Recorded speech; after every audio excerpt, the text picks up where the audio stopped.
정치권 관심 뉴스 짚어보는 포커스 나이트 시간입니다. 오늘은 임세은 더불어민주당 선임 부대변인, 정광재 동현정치연구소장 나오셨습니다. 어서 오십시오. 네, 안녕하세요. 네, 이재명 대통령이 여당을 향해서 책임을 강조하는 메시지를 내놓은 이후에 정청래 대표가 몸을 낮추는 모습입니다. 반면에 김민석 국무총리는 본격적인 몸풀기에 들어간 분위기인데요. 영상 먼저 보고 오겠습니다.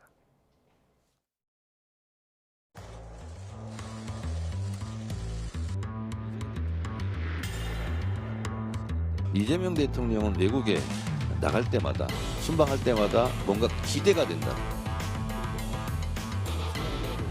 월드 클래스의 세계적인 지도자로 자리매김하고 있습니다.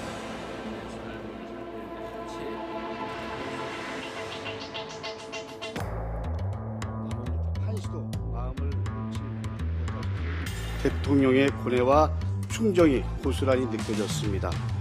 이재명 대통령과 뜻을 함께 해서 이재명 정부의 성공을 확실하게 뒷받침하고 이른일표 당원 주권 정당으로 개혁이 멈추거나 결코 후퇴해서는 안 됩니다. 더 강한 개혁 민주당으로 나아가야 합니다.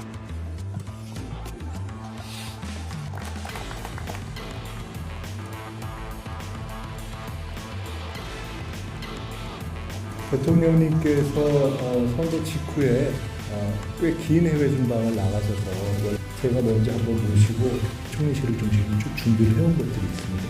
중앙과 지방이 대한민국의 오랜 과정 지역이나 발전을 함께 논의하기 위해서 마련됐습니다.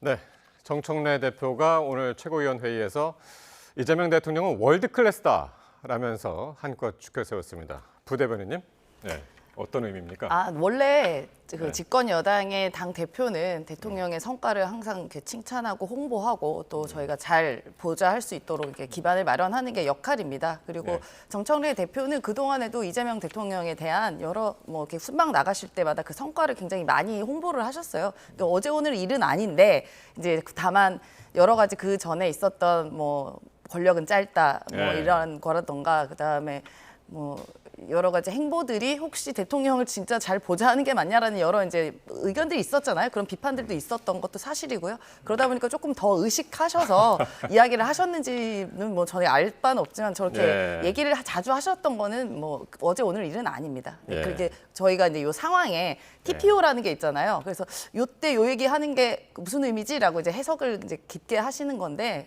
당연히 집권 여당의 대표가 하실 수 있는 이야기다.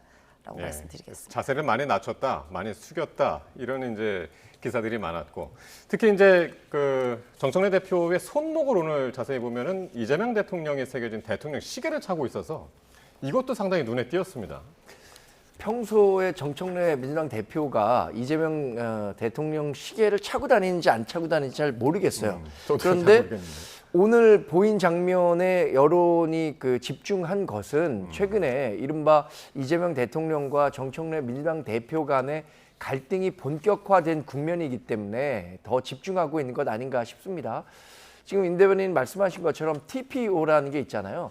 여러 정치 행위는 행간에 녹아있는 맥락을 읽어봐야 한다고 생각하는데 이제 8월 17일이면 민주당의 당대표 선거가 열립니다. 그런데 이재명 대통령이 지난 1주년 기자회견서부터 시작해서 지금까지 일관되게 하나의 메시지가 관통하고 있습니다. 이번 민주당 대표 선거에서는 적어도 본인과 불편한 관계에 있는 정청래 민주당 대표가 연입되면 안 되겠다라는 생각을 갖고 있는 것 같아요. 지금 해외 순방 중에 그 바쁜 시간을 쪼개서 무려 1,600자에 달하는 메시지를 냈는데 그 메시지의 상당 부분도 집권 여당의 역할에 대해서 할애하고 있습니다.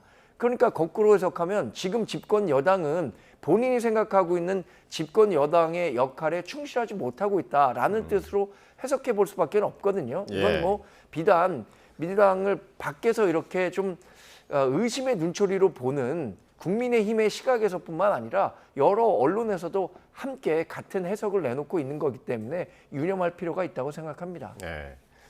그러니까 해외 순방 중에 이재명 대통령이 국내를 향해서, 국내 정치권을 향해서 목소리를 이렇게 많이 낸 적이 있었나 싶은데 이번에도 주말 사이에 신념의 언어보다는 책임의 언어가 중요하다. 그리고 여당의 열정은 우리 진영이 아니라 국민 전체를 향해야 한다.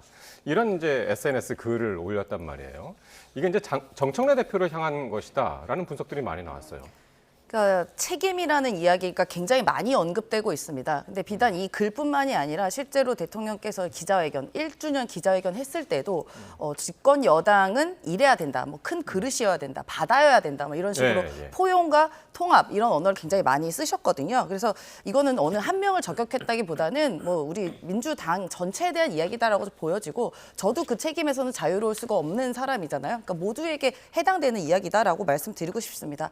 다만 우리가 권한만큼 책임이 있는 거잖아요. 그러니까 막 갖고 있는 권한이 많은 만큼 그 책임의 무게감도 더 무거운 건 사실이잖아요. 그 비례 원칙상 제가 뭐 민주당 선임부대변인으로서 갖고 있는 권한만큼 제가 책임이 있는 것처럼 그럼 가장 큰 권한이 갖고 있는 사람이 누구냐? 그럼 결국 지도부 그 중에서도 당 대표가 가장 많은 권한을 갖고 있기 때문에 또 그와 비례로 또 가장 많은 책임도 갖고 있는 것이 사실이거든요. 그래서 이건 우리 모두가 책임과 포용, 통합, 그릇 이런 거 배제의 언어를 제외하자 이런 거는 우리 모두가 새겨들어야 될 말이다라고 생각합니다. 예. 이렇게 이제 말씀하시는 분도 이제 많이 계시고 그런데 이제 이런 대통령의 발언을 계기로 해서 친명계는 이 정 대표의 사퇴하고 그 연임 포기를 압박하고 있고요. 반면에 이제 친청계에서는 당권 경쟁자인 김민석 총리를 겨냥한 그런 발언들이 지금 많이 나오고 있습니다. 전당대회 이제 2달이 앞으로 남았는데 신경전이 앞으로 계속 이어질까요? 어떻게 보십니까? 아무래도 8월 17일에 새로 뽑히는 민주당 신임 대표는 2028년 공천이라는 아주 중요한 권한을 갖게 됩니다. 근데 지금 이재명 대통령을 비롯해서 청와대도 뭐 원래 제도적으로는 그 정당의 공천에 청와대가 개입할 수는 없습니다만 어떤 식으로든 본인과 가까운 사람들을 대거 공천하고 싶을 거예요. 정청래 민주당 대표도 지금 만약에 여기서 당대표 선거에서 밀려서 2028년에 그 자리에 있지 않게 된다면 진짜 본인의 공천까지도 걱정해야 할 정도의 정치적 위기에 봉착할 수 있다고 생각할 겁니다. 그래서 이 열기가 더 뜨거워졌다고 보는데 이재명 대통령이 X에 올린 그 1600자 글자 중에 저는 딱 한 문장에 집중했습니다. 현실 없는 이상주의자는 해결책 없이 편가르기에 집중하는 무능한 선동가가 된다. 이 한 문장이 과연 이 무능한 선동가가 되는 것을 누구를 가리키는 것인가? 이게 저는 의미하는 바가 크다고 생각합니다. 결국에는 어떤 식으로는 이번 그 당권 선거에는 본인과 가까운 사람을 만들고 싶어 하는 거예요. 지난해 있었던 그 당권 선거에서는 정청래 후보나 박찬대 후보나 똑같이 친명 후보를 표방했기 때문에 그 당원들도 누가 되든 친명 후보다라고 생각해서 정청래 후보에게 일정 부분 표를 준 감이 없지 않은데 이번에는 그런 결과가 나오면 이재명 대통령의 레임덕까지 올 수 있다라는 신호를 적극적으로 줘서 결과적으로는 김민석 후보를 아직은 후보는 아닙니다만 도우려고 하는 메시지를 지속적으로 내고 있는 거 아닌가 그렇게 평가합니다. 저는. 이제 이재명 대통령이 18일에 이제 귀국을 한단 말이에요. 근데 과연 그 자리에 정청래 대표가 나올 것이냐? 이것도 참 상당히 이제 지금 관심거리입니다. 그러니까 이번에 이제 출국하셨을 때 이제 원내대표와 당 대표가 이례적으로 그 환송에 없었기 때문에 또 많은 오해들이 또 있었었잖아요. 근데 청와대에서는 정확하게 이야기를 해주었습니다. 당시에 이제 뭐 부실 투표 관련한 여러 가지 논란이 있어서 우리 청년들이 또 많이 시위도 하고 있었고 여러 가지 전국이 복잡한 상황에서 당에서는 당무에 좀 집중하는 게 좋겠다라고 해서 의전을 축소한 것이거든요. 이제 그렇다 보니까 이제 여러 해석들이 분분하게 나온 거죠. 이거는 대통령이 이 대표에 대한 경고 아니냐라는 이야기도 있었는데 전 청와대의 그 발언이 거기까지 맞다고 생각하고요. 또 이번에 이제 환송 또 그랬으니까 이번에 또 누가 오냐 안 오냐가 또 얘기가 또 분분히 나올 건데요. 어떻게 해야 될지 모르겠습니다. 아마 원래라면은 보통 이제 출국 귀국 때 계시는 건 맞거든요. 근데 또 모두가 매번 오는 건 또 아니에요. 과거 문재인 정부 시절에서도 어떨 땐 당대표가 온 적도 있고 안 온 적도 있고 상황에 따라서 유동적으로 하기 때문에 뭐 좀 지켜봐야 되겠지만 또 여러 해석이 오겠죠. 오면 온 대로 해석을 하실 것이고 안 오면 또 안 온 대로 여러 가지 또 의미 부여하지 않겠습니까? 그러니까요. 정청래 대표가 나타나야 할 때였는데 안 나타났고 거기에 이제 김민석 총리는 없었던 사람이 이제 나타났고 공항에 그래서 이제 상당히 이제 관심 있게 이제 지켜봤는데 그런데 그 김민석 총리가 오늘 광역단체장 민주당 당선인들을 만났습니다. 뭐 다 불렀는데 여든 야든 당선인들 다 불렀는데 어쨌든 그 지금 여당 소속의 광역단체장 당선인들만 이제 왔습니다. 취임 전부터 만난 거는 상당히 좀 이례적으로 느껴집니다. 네. 네. 저는 김민석 총리가 이제 민주당 당대표 후보로 뛸 거잖아요. 사전 선거 운동이라고 봅니다. 왜 그런 말씀을 드리냐면 지금 민주당의 권리당원이 한 150만 명 정도 된다 그래요. 6개월 이상 낸 사람들 당비를. 그런데 그 권리당원에 대해서 가장 최근까지 절대적인 영향력을 갖고 있었던 사람이라면 이번 지방선거에 뛰었던 민주당 후보들일 겁니다. 왜냐하면 경선 승리해야죠. 그 경선 승리를 바탕으로 해서 이번 선거 치르면서 승리해야 하니까 당원 관리를 제일 잘해놨을 사람들이란 말이에요. 그 사람들 만나서 뭐 그 자리에서 예. 이번 당대표 선거에서 저 좀 도와달라 이런 명시적인 얘기는 하진 않았겠지만 우리 정치인들 다 눈빛으로 얘기하는 것 아니겠습니까? 이심전심이라는 말도 거기서 나온 것이고 그래서 김민석 총리가 대통령이 지금 자리에 안 계셔서 이런 자리를 총리가 주재했다라는 명분을 삼고는 있지만 실제로는 이번 당대표 선거에서 본인의 선거 운동을 하고 있는 것 아닌가라는 생각이 들고요. 앞서 이제 이재명 대통령 귀국길에 정청래 민주당 대표가 올 것이냐 안 올 것이냐를 두고 말들이 많을 것이라고 했잖아요. 저는 만약에 정청래 민주당 대표가 등장하지 않는다면 적극적으로 청와대에서 오지 말도록 말린 것이고요. 네. 정청래 민주당 대표는 어떤 일이 있어도 그 자리에 가고 싶어 할 겁니다. 그게 지금 정청래 당대표의 마음인데 실제 그 자리에 부르지 않는 것은 또 굉장한 부담이 될 것 같아서 이번엔 올 것 같습니다. 부르고 또 갈 것 같다. 아니면 안 불렀는데 갈 것 같다는 거예요. 안 부르면 갈 수가 없는 자리입니다. 거기는. 그래서 이 부르고 최근의 분위기를 갈것 같다. 놓고 보면 마지못해 부르고 그래서 겨우 참석할 수 있는 장면이 연출되지 않을까 예상하는 거죠. 예. 근데 김민석 총리의 행보가 오늘 여기서 그치지 않고 16일, 그러니까 내일부터 18일까지 사흘 동안 이제 광주 전남을 잇따라 방문을 할 예정이란 말이에요.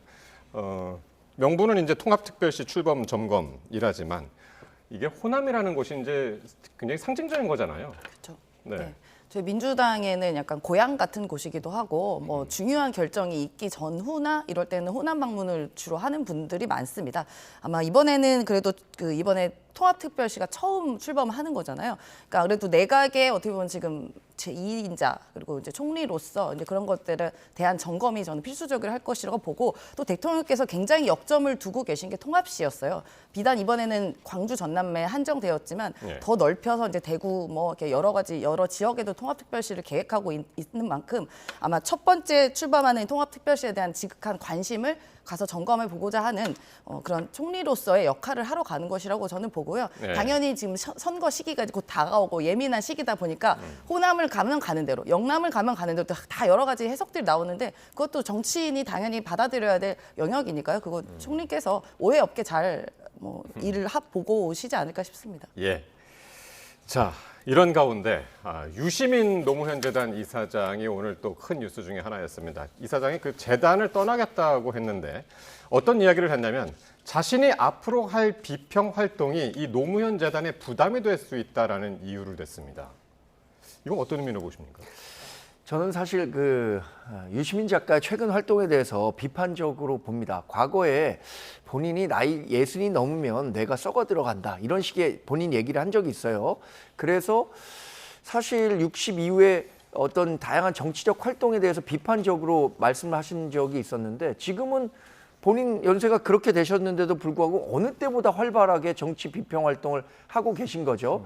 근데 지금 노무현 재단 이사장 상임 고문에서 물러난다는 것은 오늘 오전에 있었던 문제 제기가 있었던 겁니다. 곽상원 의원이 노무현 재단 관련한 유튜브를 보면 대부분 내용이 이 유시민 작가의 활동 내용만 담고 있다. 이렇게 하니까 그런 부담에서 벗어나기 위해서 내가 이 상임 고문직을 버리고 본격적인 정치 비평에 나서겠다는 건데 비유를 이렇게 했네요. 제과점이 빵을 팔지 않고 빵 만드는 사장을 홍보하고 있다. 네. 그리고 유시민 이사장이 등장하는 영상이 지금 재단 그 홍보의 70%를 차지하고 있다. 예. 그런 이야기를 했네요. 그러니까 이제 유시민 작가로선 저런 비판이 부담스럽고 앞으로 자기가 해야 할 일이 명확해졌다고 생각하는 것 같습니다. 지금 이른바 정청래 민주당 대표와 이재명 대통령의 갈등 사이에서 아무래도 유시민 작가는 정청래 민주당 대표를 돕으려고 하는 것 아닌가 싶어요. 최근에 발언들이 다 그렇습니다. 이른바 민주당의 정통 지지층이었던 A그룹을 대표해서 그 그룹 내에서 차기 지도군을 만들고 당대표도 만들어 보겠다는 활동을 본격적으로 하겠다는 그런 뜻을 내포하게 있는 게 아닌가. 예. 저는 그렇게 해석하는데 저뿐만 아니라 다른 많은 사람들도 예. 본인이 생각하는 바는 또 따로 이야기할 기회가 있을 수 있겠죠. 그러니까 노무현 전 대통령의 사위가 이렇게까지 이제 이야기를 하면 자제를 할 수도 있고 이제 그런데 어쨌든 앞으로 계속해서 비평 활동을 하겠다라는 의지를 드러낸 것 같아요. 여기 예고를 하셨잖아요. 예고를 한 걸로 앞으로 할 보시니까. 비평 활동이라고 네. 하니까 이제 예. 예고를 이미 하신 것이고 사실 유시민 전 장관님 같은 경우는 사실 저희 진보 진영에 굉장히 귀한 분이고 또 굉장히 지식인으로서 많은 가르침을 주시는 분이거든요. 그래서 많은 분들이 또 그분의 말씀을 잘 귀 기울여 듣기도 하고 따르기도 하는 분들도 굉장히 많은데 사실 지난번에 그 합당 논란이라던가 그 위에 있었던 ABC론, 그다음에 간첩, 특히 이번에 그 평택을 선거에 있었을 때 있었던 여러 갈등들에 있었을 때 사실 저희는 솔직히 유시민 선생님 이렇게 부르기도 하는데요. 선생님으로서 역할을 좀 해주셨으면 좋겠는데 오히려 그 갈등을 증폭시킨 거 아니냐라는 비판도 조국 자유로울 수 후보를 없거든요. 지지했죠. 네, 노골적으로. 사실적으로 그렇게 네, 됐고 사실 네. 그래서 민주당 내에서도 민주당의 후보는 김용남 후보라는 후보가 있는데 또 민주 진영을 또 아끼는 우리 유시민 전 장관께서 이렇게 뭔가 갈등의 중심에 있는 게 과연 옳은 것인가에 대한 비판도 분명히 있거든요. 그런데 그런 비판이나 이런 부분이 분명히 유시민 전 장관 같은 경우도 노무현 재단에 부담스러울 수도 있다고 생각하신 것 같고요. 그래서 저는 두려운 게 앞으로 할 비평 활동이라는 게 어떻게 비평을 하실지는 모르겠지만 예. 제가 쭉 당부드리고 싶은 것은 지금 여기 우리 민주당 내 진보 진영 내에서도 뭔가 굉장히 서로 갈등이 좀 심각해지고 있잖아요. 이 갈등을 좀 다독이고 오히려 싸움을 이렇게 말리고 중재하고 좀 우리끼리 통합을 할 수 있는 그런 현명한 지혜를 좀 나눠주셨으면 좋겠다라고 부탁드리고 싶습니다. 그러니까 지난번에 이재명 대통령 취임 1주년 기자회견 때도 했던 발언이 정청래 대표를 향하기도 했고 또 다른 해석으로는 바로 이 유시민 장관의 정치인 ABC론 이런 것도 겨냥했다라는 분석들이 여러 가지가 있었는데 어쨌든 또 다른 앞으로의 평론 활동, 요거를 이제 예고편을 지금 이야기한 것이어서 이건 또 앞으로 어떻게 전개될지 또 봐야 될 것 같고 오늘 여론조사 결과가 또 나왔는데요. 이재명 대통령 지지도가 4주 연속으로 내림세를 보이면서 한 달 만에 9%포인트가 하락했습니다. 긍정 51.5, 부정이 44.2, 상당히 좁혀진 상황이고요. 또 이제 정당 지지도를 보시면 정당 지지도는 뒤집혔습니다. 국민의힘이 44.3, 더불어민주당이 38. 수치상으로도 상당히 좀 차이가 나는 상황으로 이제 뒤집혔는데 이건 어떤 이유가 있다고 보십니까? 제가 최근 3년간의 그 정당 지지율을 한번 살펴봤거든요. 이렇게 국민의힘이 유의미하게 민주당 지지율을 추월했던 때가 한 2번 정도 있었습니다. 그때는 국민의힘 지지자들이 정말로 총결집했을 때였어요. 한 번은 총선을 앞섰던 시점인데 한동훈 비대위원장이 아주 열심히 해서 의석수를 더 많이 얻을 수 있을 것이라고 기대했었던 때였고 놀랍게도 2025년 1월 중순에 윤석열 전 대통령에 대해서 이제 체포영장이 발부돼서 막 체포가 진행되려고 할 때 그때 이제 국민의힘 지지자들이 결집해서 이런 식의 여론 흐름을 보인 적이 있습니다. 근데 지금 나타난 것은 하여튼 이번 지방선거가 지난 지 얼마 되지 않은 시점이지만 이례적이라고 봅니다. 저는 민주당에 대해서 상당히 실망한 사람들이 전화를 받지 않는다거나 이런 과소표지됐을 기술적 가능성도 있다고 보고요. 또 하나는 민주당이 지금 당권 경쟁을 두고 전반에도 얘기했지만 엄청나게 갈등을 벌이고 있습니다. 이런 부분에 대해서 실망한 사람들이 많았을 것 같아요. 마지막으로 국정 운영에 대해서 이재명 대통령과 민주당이 책임을 져야 하는데 이번 투표지 부족 사태와 관련해서는 어쨌든 민주당과 이재명 대통령에 대한 책임론을 국민들이 제기하고 있는 거라고 보거든요. 이런 것들이 복합적으로 작용을 하면서 민주당 지지율이 큰 폭으로 떨어지고 또 이재명 대통령의 국정 지지율도 하락했다 이렇게 네. 진단하고 있습니다. 어쨌든 그 계기가 된 시점은 6.3 지방선거가 아닌가 싶고 지금 말씀하시기로 굉장히 이제 격해진 당권 경쟁 그리고 투표지 부족 사태 뭐 이런 것들을 이제 이유로 두셨는데요. 부 대변인은 어떻게 보셨어요? 그러니까 굉장히 뼈 아프죠. 지금 사실 6.3 지방선거가 숫자로서는 저희가 뭐 숫자로서는 이긴 것처럼 보이긴 해도 실제로 내용물을 들여다보면 그렇지 않잖아요. 그래서 대통령께서도 적어도 성공은 아니다라고 평가를 할 만큼 저희가 6.3 지방선거에서 저희의 기대치 그리고 시민들이 민주당에 보여주고 싶은 기대치에 뭐 충족을 못한 건 오롯이 저희 잘못이고 그런 점도 저는 분명히 반영되어 있다고 보고요. 저희가 책임 있는 여당으로서의 모습을 보여주지 못한 건 아닌가라는 뼈아픈 반성과 성찰을 또 하게 됩니다. 전 지금 이번에 지지율이 사실 떨어진 게 또 아픈 것이 무엇이냐면 이재명 대통령이 그 출발을 49.4%로 시작을 했어요. 네. 49.4%로 당선이 되셨기 취임, 때문에 취임 예. 때. 그런데 그 이재명 대통령을 찍지 않은 분들도 이재명 대통령께서 뭐냐 실용주의, 포용, 통합 이런 가치를 내세우면서 국정 운영을 하다 보니까 많은 분들이 지지를 해주셔서 65, 뭐 높은 건 70 가까이까지 나온 지지율을 보여주셨거든요. 그렇게 압도적인 지지를 주셨는데 저희가 그걸 오롯이 충족을 못해서 저희가 선거도 그렇고 그 앞으로의 그 당에서의 있는 여러 가지 갈등 등도 그렇게 좀 저희가 깎아먹은 거 아닌가라는 통렬한 반성을 하게 되고요. 뭐 지금 오히려 경고를 주신 거라 생각하고 저희가 조금 더 반성하고 성찰하고 더 나아가서 더 지지를 받을 수 있도록 노력해야겠다라는 생각을 합니다. 예. 자, 국민의힘 이야기로 넘어가겠습니다. 오늘 최고위원 회의에서 장동혁 대표의 거취 문제를 놓고 공개적으로 또 충돌을 했는데요. 관련 발언들 직접 들어보겠습니다. 저는 지도부 총사퇴를 제안합니다. 지금 우리 국민의힘 지도부는 좀비 지도부로 불립니다. 당 지지율이 내려갈 때는 장동혁의 책임이고 올라갈 때는 장동혁과 관계없는 것이라고 계속해서 말씀해 오셨기 때문에 국민들을 모욕하는 것이라고 생각합니다. 자, 양양자 최고위원이 우리 지도부는 좀비 지도부라면서 지도부 총사퇴를 이야기했습니다. 우재준 최고위원이 지난번에 이제 총사퇴 이야기를 했고 네. 오늘은 참석하지 않았던 것 같아요. 그 상황에서 이제 양양자 최고위원이 총사퇴 얘기를 했단 말이죠.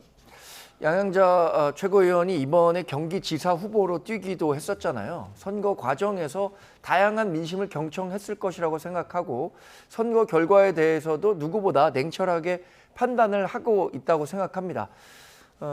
지도부에서는 지금 우재준 최고와 양양자 최고 정도만 이번 선거 결과를 두고 사퇴하겠다는 입장을 밝히고 있지 나머지 분들은 비교적 장동혁 대표를 비롯한 지도부와 관련한 가까운 목소리를 내고 있기 때문에 추가적인 사퇴 요구는 발생하기 어려울 거라고 봅니다. 저는 지금의 상황은 굉장히 좀 과도기적 상황이라고 보거든요. 전반적으로는 장동혁 대표에 대한 책임론이 제기되고 있지만 장동혁 대표가 본인의 그 의지로 대표에서 내려오지 않는 한 당 대표직을 수행하지 못하도록 하는 제도적인 방법들이 없습니다. 이런 그 과도기적 상황이 좀 지나고 나서야 국민의힘의 어떤 방향성이 정해질 것이라고 보고 그 1차 고비는 이제 치러지는 원내대표가 주최하는 의원총회가 될 것으로 예상이 되는데 지금 17일, 18일 뭐 양일간에 치러진다고 하니까 여기에서 어떤 의견들이 모아지는지에 따라서 당 방향성도 조금 달라지지 않을까 예상해 봅니다. 17일도 하기로 했나요? 17일이나 18일 양일 중에 하루를 하는 걸로 했는데 아마도 17일 오전 10시가 유력하게 거론되는 것 같습니다. 그럼 본회의 전날. 네, 본회의 날 10시죠. 본회의 날이면 목요일. 본회의. 예, 목요일이고요.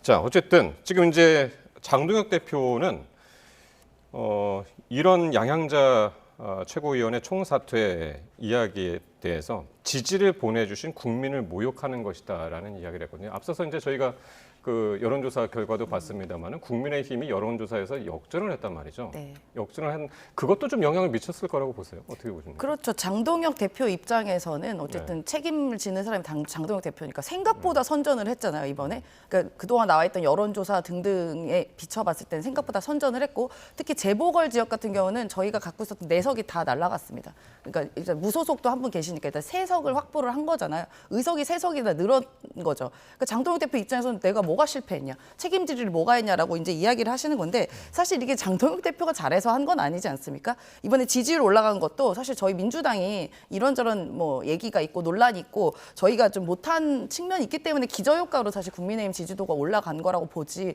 그걸 누가 장동혁 대표가 잘했다고 해서 선거 이긴 건 아닙니다. 특히 그 지역별로 보면요. 장동혁 대표가 묻지 않은 곳, 이른바 가지 않은 곳이 승리를 했어요.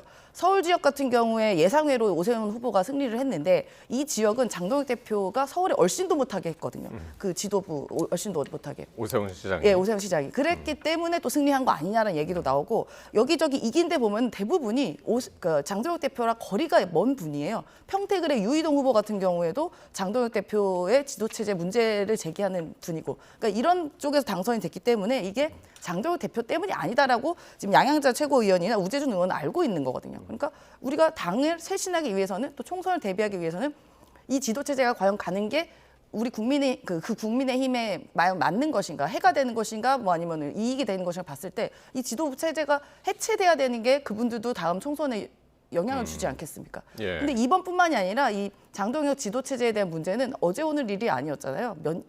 이미 당선이 됐을 때부터 장동혁 지도체제에 대한 문제가 있었기 때문에 뭐 저는 사퇴에 대한 얘기는 끝까지 있겠지만 양양자 최고위원이 좀비라고 얘기하셨잖아요. 불행하게도 좀비는 죽지가 않습니다. 네. 계속 예. 갈 것이다. 예. 근데 오늘 그 장동혁 대표가요 저녁 시간에 긴급 최고위를 소집을 했습니다. 그리고 어떤 결정을 했냐면 서울 지역, 경기 지역 그리고 그러니까 서울시장, 경기도지사, 인천시장, 부산시장, 울산시장 그리고 광주, 전남 도지사인가요? 이렇게 해서 투표용지 부족 사태가 있었던 이 6개 지역에 대해서 재선거를 소청하기로 했습니다. 네. 선거 소청 의미부터 좀 한번 짚어봐 주세요. 이제 선거가 절차적 문제에 의해서 예. 무효 처리될 수 있다라고 하면은 당이나 후보자 또 유권자가 소청을 예. 할 수 있다는 거예요. 선관위에 2주 내에 소청을 해야 되니까 17일까지 소청을 해야 합니다. 예. 그런데 그 소청의 권한을 당 대표 권한이라고 해석하고 그래서 투표지 부족 사태가 있었던 지역에 대해서는 선거를 전면 재선거 치러야 한다라고 주장을 하고 소청을 하겠다는 겁니다. 그럼 이제 선거관리위원회에서 이거에 대한 판단을 하거든요. 근데 선관위에서 지난번에 그 개표를 독려하면서 재선거 사유는 되지 않는다라고 긴급 회의 결과 한번 유권 해석을 내린 적이 있어요. 예. 그래서 과연 장동혁 대표가 또 국민의힘이 이 요구하고 있는 선거 소청 재선거가 선관위에서 받아들여질 가능성은 거의 없다. 이렇게 보고 있거든요. 그러면 과연 이를 통해서 얻는 실효적 이익이 어떻게 될 것인가 이건 좀 따져봐야겠죠. 요보다 앞서서 개혁신당이 이 서울시장 포함해가지고요. 서울시장, 부산시장, 뭐 인천 요거는 이제 공통적으로 국민의힘이랑 같고 거기다가 대구시장까지 이제 포함해가지고 총 18곳에 대해서 이제 재선거를 소청을 개별적으로 했단 말이에요. 그리고 국민의힘하고 민주당도 동참해라. 그러자 이제 국민의힘에서 저녁 시간에 이걸 소집해가지고 이렇게 요청을 했는데 부대변인은 어떻게 보십니까? 그 재선거 가능성? 불가능한 요청이라고 보고요. 저희도 뭐 예를 들어 서울 지역 같은 경우는 재선거 제 마음으로는 했으면 좋겠습니다. 저희가 아깝게 패배한 곳이나 이런 곳은요. 근데 일단 재선거를 치르는 조건 자체가 성립이 안 됩니다. 일단 뭐 선거 범죄로 인한 당선 무효가 있고요. 조건이 임기 시작 전에 사퇴하거나 사망해야 되고요. 아니면 선거 자체가 전부 무효가 되거나 아니면 당선인이 없거나 정원에 미달해야 되고 이런 조건들이 있는데 여기에 해당 아무것도 안 되잖아요. 해당하려면 오세훈 시장이 사퇴하는 것 말고는 해당 사항이 없습니다. 예. 근데 그걸 어떻게 당선된 후보가 사퇴를 하겠냐고요. 딱히 명분도 없는데. 그래서 무리한 요구라고 보여지고 선관위의 이런 여러 가지 투표용지 부족 문제나 여러 선거 관리에 미흡한 점, 부실한 점은 저는 당연히 단호한 조치가 있어야 되고 수사와 또 뭐 범죄 수사 만약에 그 안에 이상한 뭐 불법이 있다면 저는 다 반드시 엄벌해야 된다고 보지만 이것과 별개로 재선거 또 다른 문제거든요. 근데 이게 과연 책임 있는 정치인들이 불가능한 걸 갖고 요구하는 게 맞냐? 그리고 재선거 만약에 치러진다 한들 또 국민적인 뭐 그 세금이 또 든다거나 여러 가지 피로도가 또 많이 쌓이지 않겠습니까? 그래서 조금 책임 있는 자세로 좀 논의와 토의는 해보되 무조건적인 뭐 서울, 경기, 인천 뭐 다 얘기하면 뭐 어떻게 다시 치르자는 거예요, 뭐예요? 조금 책임 있는 언어와 행동을 보여줬으면 좋겠다라고 생각합니다. 이게 오늘 오후 워낙 늦게 결정된 거여서 오세훈 시장의 반응이 아직 안 나왔는데 모든 지역 중에서 지금 재선거 하자고 하는 지역 중에서 유일하게 야당이 당선된 지역이 서울시란 말이에요. 오세훈 시장 입장은 어떻게 날까요? 오세훈 서울시장이 이번 재선거를 전면 요구할 가능성은 뭐 거의 없다고 봅니다. 왜냐하면 재선거가 가능하려면 이것이 선거법 198조 1, 2항에 따라서 선거 결과에 영향을 줄 수 있을 정도의 표차가 있어야 하는데 그 부분과 관련해서는 선관위가 분명하게 해석을 할 게 분명하거든요. 그런 것들을 오세훈 시장도 당연히 알고 있을 거고 그래서 오세훈 시장도 재선거와 관련해서는 일절 언급하지 않았던 것으로 알고 있습니다. 또 이 당내 의원들 간에도 이게 다른 의견들이 좀 있어요. 이번에 재선거를 당 전체에서 그럼 공식적으로 요구할 것이냐 이런 것과 관련해서도 원내 의원들 사이에 충분한 공감대가 있었어야 하는 것 아니냐라는 비판의 목소리도 지금 나오고 있거든요. 그래서 지금 신청하려고 하는 장동혁 대표의 선거 소청이 실효적으로 과연 이익이 있느냐. 두 번째, 정치적으로도 그럼 이익이 있느냐. 정치적으로는 장동혁 대표에게만 이익이 있는 것이지 국민의힘에게 어떤 이익이 있는 것이냐. 이런 부분에 대해서는 또 문제 제기가 새로 있을 수가 있겠죠. 예, 오세훈 시장의 목소리는 내일쯤 들을 수 있을 것 같습니다. 자, 이런 가운데 정점식 국민의힘 원내대표하고 이준석 개혁신당 대표가 만나서 이 범야권 공조가 필요하다는데 이제 뜻을 같이 했습니다. 영상 보고 오겠습니다.